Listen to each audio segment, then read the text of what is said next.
तो आदाब, नमस्कार, गुड इवनिंग, सत श्री अकाल। एक बार फिर आप तमाम लोगों का स्वागत है क्राइम तक की कहानी के इस एपिसोड में। उम्मीद है पूरी फैमिली अच्छी होगी।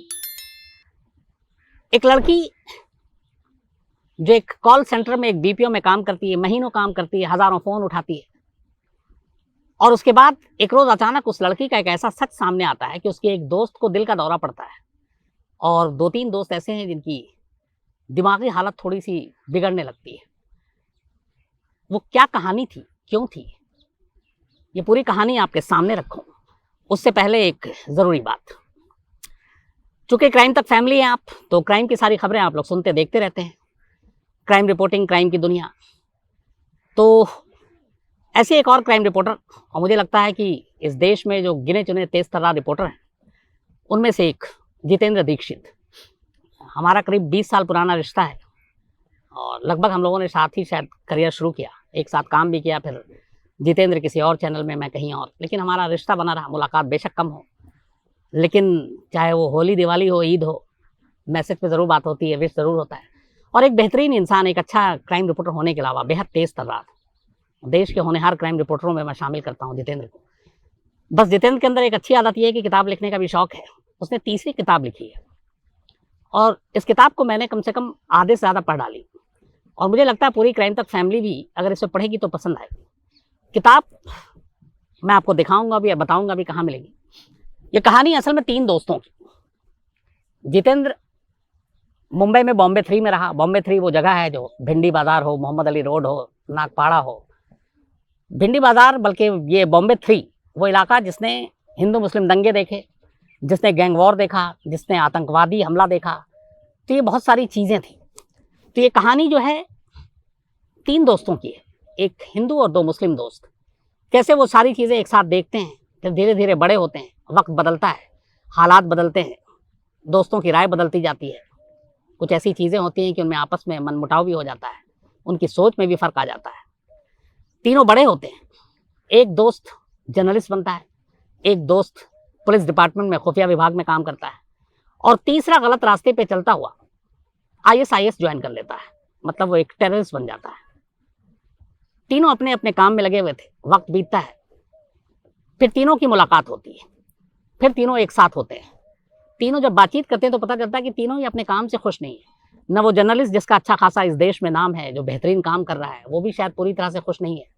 न वो पुलिस वाला जो पुलिस में काम कर रहा है, अपनी ईमानदारी से ड्यूटी निभा रहा है, वो भी नहीं।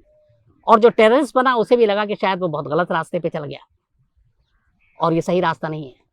इसके बाद वो तीनों धीरे धीरे करीब आते हैं, और अचानक एक खबर मिलती है कि मुंबई के पास ठाणे में एक आतंकवादी हमला होना है। और अब ये जो तीनों आपस में एक दूसरे से अलग हो चुके थे, जिनकी अलग अलग राय थी, वो तीनों मिलते हैं इस आतंकी हमले को रोकने के लिए। तो ये किताब बेहतरीन किताब है। अब उस आतंकवादी हमले को रोक पाते हैं, नहीं रोक पाते हैं, ये आप जब पढ़ेंगे तो पता चलेगा। ये बॉम्बे 3 है, जितेंद्र दीक्षित की ये किताब है। बॉम्बे 3 विनोद शिकारपुरी से कहूँगा। तो पूरी क्राइम तक फैमिली, आप लोगों को मुझे मालूम है मिजाज और शौक क्या है, तो अगर इसको एक बार आप पढ़ना शुरू करेंगे तो मुझे लगता है कि आप पूरा खत्म कर डालेंगे। अमेज़न पे ये मौजूद है, तो आप अमेज़न से ये किताब ऑर्डर दे सकते हैं। और बेहतरीन किताब, मतलब वाकई जितेंद्र दीक्षित इसके लिए बधाई का पात्र है, जिसने इतनी खूबसूरत चीज़ें सारी इस किताब में लिखी हैं, और इसके ज़रिए इलेक्ट्रॉनिक मीडिया में कैसे क्या काम होता है वो भी बताया, और साथ में इनकाउंटर स्पेशलिस्ट, चूँकि कहानी का हिस्सा है कि कैसे एक इनकाउंटर करते हुए पुलिस वालों के दिमाग में क्या कुछ चलता है, तो वो गहराई, वो बारीकियाँ एक बेहतर क्राइम रिपोर्टर ही बता सकता है आपको, और जितेंद्र दीक्षित एक बेहतरीन क्राइम रिपोर्टर। तो बॉम्बे 3 की शक्ल में ये किताब सामने आई है, और मैं आप सभी से कहूँगा कि मौका मिले इस किताब को ज़रूर पढ़िए। अमेज़न पर जाएँ, वहाँ पे आप इसको ऑर्डर दे सकते हैं, बॉम्बे 3। तो बहुत बहुत बधाई जितेंद्र तुम्हें इस किताब के लिए, और उम्मीद करता हूँ तुम और भी आगे लिखो। जो हमारी अभी हाल में सुशांत सिंह राजपूत के कवरेज के दौरान बातचीत हुई थी, मैंने कहा भी था एक और टॉपिक है जिस पर तुम बेहतर लिख सकते हो, तो उम्मीद यही है कि तुम जल्दी लिखोगे। तो तमाम दुआएं और तुम्हारे इस किताब के लिए भी शुभकामनाएं। अब आते हैं आज की कहानी के ऊपर।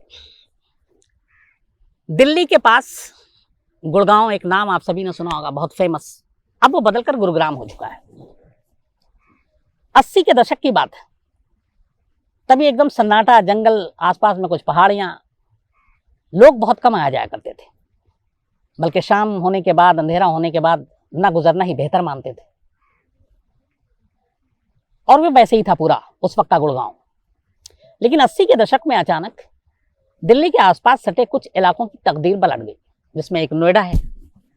उसकी वजह ये थी कि दिल्ली में धीरे धीरे भीड़ जो है वो बढ़ रही थी, बिजनेस की अपॉर्चुनिटीज सामने आने लगी थी। अब लगा कि दिल्ली में जितनी भीड़ है उसके आसपास की कुछ जगहों पे भी बसावट की जाए और उसको डेवलप किया जाए, देश की राजधानी के करीब होने का फायदा होगा। तो इसी में गुड़गांव का एक ख्याल आया और डीएलएफ उसको ये आगे वो आए कि एक दिल्ली के करीब में एक नया शहर बसाते हैं जो बिल्कुल मॉडर्न होगा, टेक्नोलॉजी से भरपूर होगा, जहां वो सारी चीज़ें होंगी जो दुनिया की कोई भी कंपनी, मल्टीनेशनल कंपनी, उसकी हर ज़रूरत, हर सहूलियत वहां मिले। क्योंकि पूरा इलाका बियाबान, कुछ था नहीं वहां पे, ऐसी चीज़ें नहीं थी, लोगों के पास ज़मीन थी। तो जब गुड़गांव को डेवलप करने का आइडिया आया तो उसके बाद गुड़गांव के लोगों की भी किस्मत चमकी। जिन ज़मीन के दाम बहुत ही मामूली हुआ करते थे, अब पूरा शहर बसाने के लिए लोगों से वो ज़मीन भी खरीदना था, तो ज़मीन के भाव अचानक सोने जैसा हो गया। और जिन लोगों के पास गुड़गांव में पुश्तों की ज़मीनें थी, पुरखों की ज़मीनें थी, उनके दिन पलट गए। ज़मीन ऊंची ऊंची दामों पे बिके, उनके पास पैसे आए, शहर बसना शुरू हुआ। पैसों के साथ बहुत सारी बुराइयां भी आईं, चूँकि अब वहाँ बसावट शुरू हुई, बड़े बड़े लोग उधर जाने लगे, बड़ी बड़ी कंपनियां उधर का रुख करने लगी। उधर गुड़गांव के लोगों के जब ज़मीन के दाम मिले, उनके पास भी इतने पैसे आ गए, उनका भी रहन सहन बदल गया, गाड़ियाँ आई, फिर मॉडर्न लाइफ की तरफ भी उन्होंने रुख किया। इस वजह से क्राइम भी बढ़ा, रेप बढ़े, लूटपाट बढ़ी, डकैती बढ़ी। लेकिन 80 के दशक में जब गुड़गांव को बसाने का काम शुरू हुआ तो कई अनहोनी चीज़ें होनी भी शुरू हुई। कई जगह पे खुदाई होती तो वहाँ से कंकाल मिलते, पुराने लोग घबरा जाते, ये क्या है। कई जो शुरुआत में लोग गए, आसपास में सन्नाटा, 4-5 घर, मतलब कहने को पूरे पड़ोसी जो है 4-5, बस, और कोई है नहीं। वहाँ रात को अजीब अजीब आवाज़ें आती, अजीब अजीब हरकतें होती। एक बार एक ऐसी किसी फैमिली ने बनारस के एक बाबा को बुलाया कि हमारे घर में कुछ अजीब सी आत्मा जैसी चीज़ें हैं, अजीब सी आवाज़ आती है रात को। बाबा आकर वहाँ रुके, उन्होंने कहा कि मैं इसका इलाज करूँगा, देखूंगा, भूत प्रेत छाया जो भी है। लेकिन एक रात बाबा की तबीयत अचानक बिगड़ गई और बाबा ये चीखते चिल्लाते वहाँ से भाग गए कि यहाँ पे एक महिला का साया है, बुरी आत्मा का साया है, ये तुम लोगों को जीने नहीं देगी, तुम्हारी शादीशुदा जिंदगी भी बर्बाद हो जाएगी। बहुत सारी ऐसी बातें कही और बाबा बदहवास वहाँ से निकल गए। धीरे धीरे खैर लोगों का आना जाना शुरू हुआ, लोग रहने लगे, लेकिन ऐसी कई कहानियां भी पनपने लगी कि यहाँ पे कुछ ना कुछ है गड़बड़। ये सारी चीज़ें चलती रही, गुड़गांव की आबादी बढ़ती रही, किस्से भी इसी तरह से आते रहे। इसी दौरान में इस किस्सों की बाढ़ जब आने लगी तो बहुत सारे लोगों ने रिसर्च भी किया कि आखिर ऐसी क्या बात है गुड़गांव में। तो पता चला कि जब मुगलों का दौर था अपने देश में, तो उस वक्त ऐसी बहुत सारी यहाँ पे चीज़ें हुई थी और मुगलों ने एक वक्त जो चंबल और वहाँ के आसपास के डाकू डकैत जो राहगीरों को लूटते थे, व्यापारियों को लूटते थे, चूँकि वो सड़क के रास्ते आया करते थे, तो उनको लूटने के बाद मार देते थे, मारने के बाद इधर उधर दफना देते थे। तो डाकुओं का भी एक असर था। और उस ज़माने में दिल्ली और जयपुर आने जाने के लिए जो एक रास्ता था, वो मार्ग कहीं ना कहीं सन्नाटे से होकर इस तरफ से भी एक रास्ता निकलता था, गुड़गांव की तरफ से। तो वहाँ बहुत सारे व्यापारियों को लूटा गया, मारा गया, कत्लेआम हुआ और बहुत सारी लाशें दफना दी गई। तो जब गुड़गांव बसना शुरू हुआ तो ऐसी कई जगह पे खुदाई में बहुत सारे कंकाल मिले। खैर वक्त बीता और गुड़गांव अब गुरुग्राम हो गया। दुनिया की ऐसी कोई भी एमएनसी मल्टीनेशनल कंपनी नहीं है जिसका गुड़गांव में दफ्तर ना हो, और एक से एक घर है वहाँ पे। अब तो दिल्ली से भी ज़्यादा कीमत जो है गुड़गांव की ज़मीन की, मकान के होने लगे, क्योंकि काम भी वहीं पे और रिहाइश भी वहीं पे, तो आसान हो गया। ये सारी चीज़ें चलती रही। इस दौरान में एमएनसी बहुत सारी आई। ऐसी एक बीपीओ आई, एक उद्योग विहार है गुड़गांव में, यानी कि गुरुग्राम में। उस उद्योग विहार में एक बीपीओ हुआ करता था, सैफरॉन उसका नाम था बीपीओ का। उस बीपीओ में बहुत सारे मुलाजिम काम करते थे और जिन लोगों को नौकरी मिली उनमें बहुत सारे ऐसे लोग थे जो बाहर के थे, लेकिन वो अपने दफ्तर के आसपास किराए का घर लेकर रहते थे। आज भी ये परंपरा चली आ रही है, जहाँ आप नौकरी करते हैं आसपास रहते हैं। इस बीपीओ में एक लड़की काम किया करती थी, उसका नाम था रोज। बहुत ही होनहार लड़की, करीब 26-27 साल उसकी उम्र, बात 2005 की है। और वो कई महीनों से इस बीपीओ में काम कर रही थी, बल्कि कुछ साल हो गए थे। वो अपने काम में बेहद सीरियस, गंभीर, अपने काम में बेहद होनहार और पूरी मेहनत से काम किया करती थी। उस बीपीओ में उसका काम, जो कि कॉल सेंटर था, फ़ोन रिसीव करना और जो भी सामने परेशानी है, जो इश्यूज़ हैं, वो उसको आगे बढ़ाना। तो उसकी टीम लीडर भी उसके काम से बड़ा खुश थी, बल्कि उसके काम का असर ये था कि वो लगातार कई महीने तक एम्प्लॉय ऑफ द मंथ बनी। तो एम्प्लॉय ऑफ द मंथ जाहिर सी बात अपने लीडर की, एचआर की नज़र में भी आई कि बहुत अच्छी लड़की है, और ये सब कुछ चल रहा था। उसके कलीग भी थे, दोस्त भी थे, सब कुछ ठीक ठाक चल रहा था। 2005 में अचानक एक रोज एक फ़ोन उठाती है।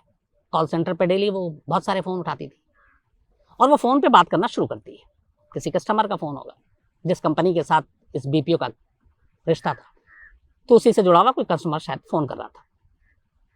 अब रोज़ फ़ोन पे बात करती है। आमतौर पर कॉल सेंटर में आने वाले किसी भी एक फ़ोन का जो एवरेज ड्यूरेशन होता है वो होता है 3 से 5 मिनट। बहुत ज़्यादा आप बातचीत करते हैं। आप लोगों ने भी देखा होगा, जब फ़ोन आता है तो आप हमारे इस काम से संतुष्ट हैं, ये नहीं है, वो नहीं है, ये सारी बातें होती हैं जो आप मसला बताते हैं उसके बाद।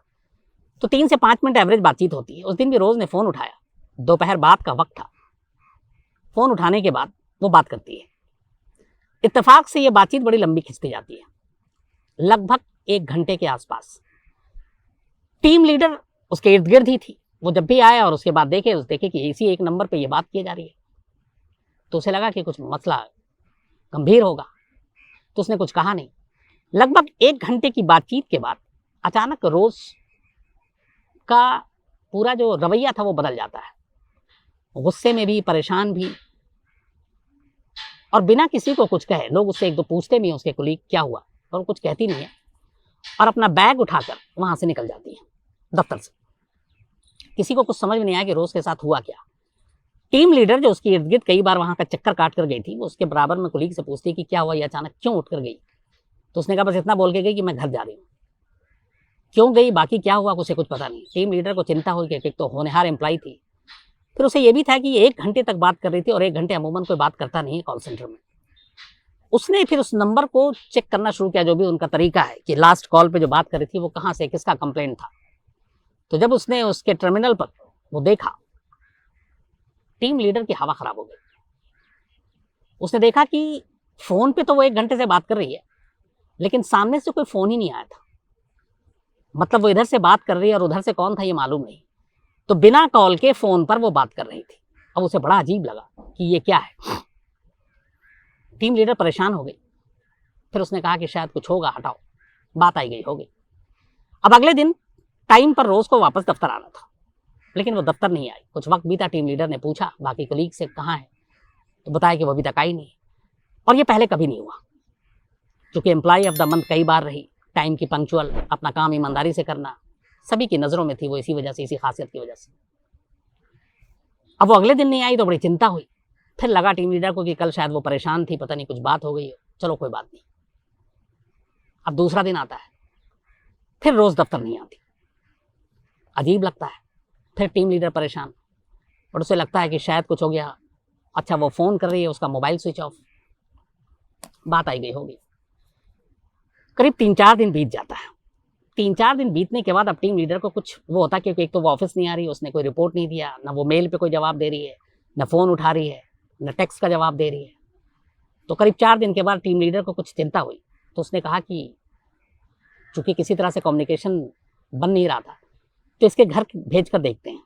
तो पता चला कि उस कंपनी की जो ट्रैवल डेस्क है, एम्प्लॉय को जो गाड़ी से घर छोड़ता है, आमतौर पे नाइट शिफ्ट में या अर्ली मॉर्निंग में जब छुट्टी होती है, अर्ली मॉर्निंग में एम्प्लॉय को बुलाया जाता है। तो कई बार नाइट शिफ्ट भी लगी थी रोज की, तो कंपनी की गाड़ी उसे घर छोड़ती थी। तो बताया गया कि ये उसका एड्रेस क्या है, तो पता चला कि ये गुड़गांव का ही एड्रेस है।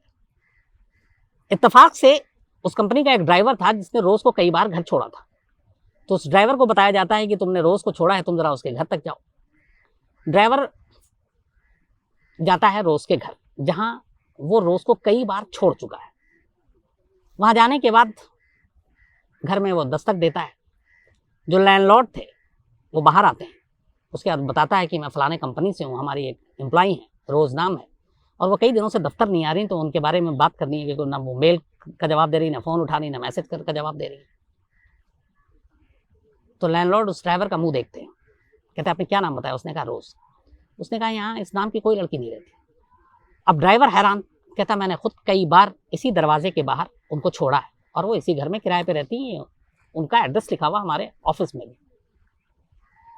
लैंडलॉर्ड इस बात को यकीन नहीं करते कहते हैं आपको गलतफहमी हुई, हो सकता है आपने यहाँ छोड़ा हो लेकिन आसपास से किसी दूसरे घर में रह रही हो, आपको सही पता ना बताया हो, लेकिन यहाँ नहीं रहती। ड्राइवर जाकर ऑफिस में रिपोर्ट करता है। अब यहाँ सवाल ये था कि ठीक है, अगर वो किसी और के घर में भी बराबर में भी रहे, लेकिन ऑफिस में जो उसने एड्रेस बताया वो एड्रेस वही था, तो उसने झूठा एड्रेस क्यों लिखाया। अब यहाँ से थोड़ा सा और तनाव बढ़ता है। फिर ये भी होता है कि कई बार बहुत सारे लोग झूठ एड्रेस लिखाते हैं, और हो सकता है अपनी प्राइवेसी और बाकी चीज़ों की वजह से उसने गलत एड्रेस लिखाया हो, और हो सकता है जब वो ऑफिस की गाड़ी से आती तो ड्राइवर के साथ उसी घर के सामने उतर जाती और रहती किसी और घर में हो। ये सब सोचकर बात आई गई होगी, कुछ वक्त बीतता गया, लेकिन टीम लीडर को चिंता होने लगी, उधर एचआर को भी चिंता होने लगी कि बगैर इन्फॉर्मेशन के वो दफ्तर नहीं आ रही है और गायब है। और उससे पहले एक दिन अजीब वाकया हुआ कि एक उसने फ़ोन किया, 1 घंटे तक बात की और फ़ोन पे कोई था ही नहीं। टीम लीडर ने फिर कहा कि इसका असली पता ढूंढते हैं। काफ़ी दिन लग गए, आखिरकार रोज़ के असली घर के माँ बाप का पता मिला। जब पता मिला तो बाकायदा कंपनी से एक मुलाजिम को उसके घर भेजा गया। वो गुड़गांव के बाहर का पता था कि जाओ और पता करो कि क्या हुआ, बिना इन्फॉर्मेशन के दफ्तर नहीं आ रही है। वो मुलाजिम रोज़ के घर पहुंचता है, उस पते के को लेकर घर जाता है।